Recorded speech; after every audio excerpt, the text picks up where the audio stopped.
courage to say, this is a load of baloney, it's totally insane, we're going to vote against it. If they get their way, the politicians, with all the proposals they've got on the table, there is no way we can meet all these requirements and targets unless we literally go back to the dark ages with the lights going out.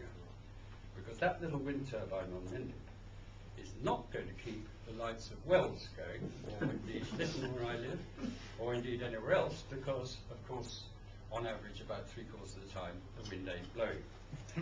So, let me just sum up by reading you a sentence which I've quoted on the back of my book, from one of the most distinguished climate experts in the world, Professor Richard Lindzen of MIT in America. Now, this is what Dr. Lindzen says.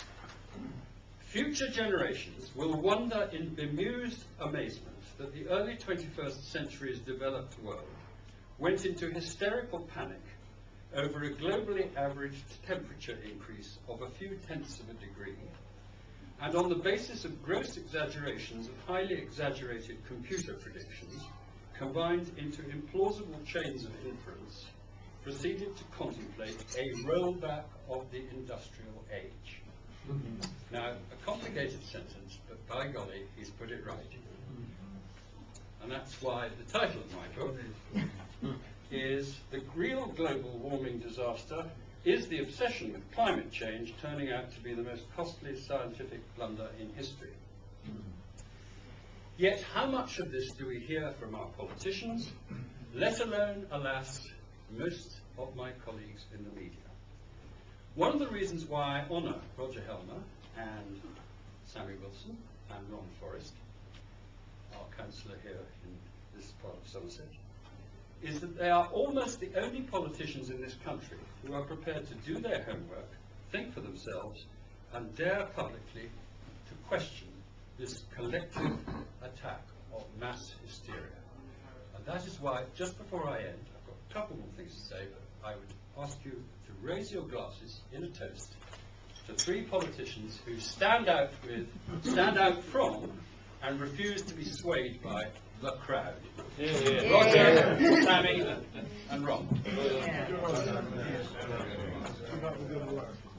I'm sorry I can't drink to you. But thank you for toasting them.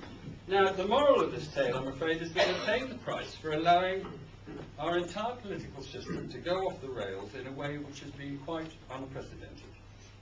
One of the sad truths of human experience is that once things go off the rails in this way, they don't just wobble about a bit and then stay there. They go further and further off the rails until finally they come up against a very unpleasant and very large reality. And that is going to be astonishingly painful for all concerned. The real challenge of the next few years in this country is how we are going to try to get our system back on the rails. It will be a very tall order, and long before this mess is resolved, I'm afraid I shall probably be tucked up safely in the churchyard of Lytton across the Mendips. But for those of you who remain, and looking around this room, I think there'll be quite a lot of you, I can only say to you, you will be guaranteed a very interesting time.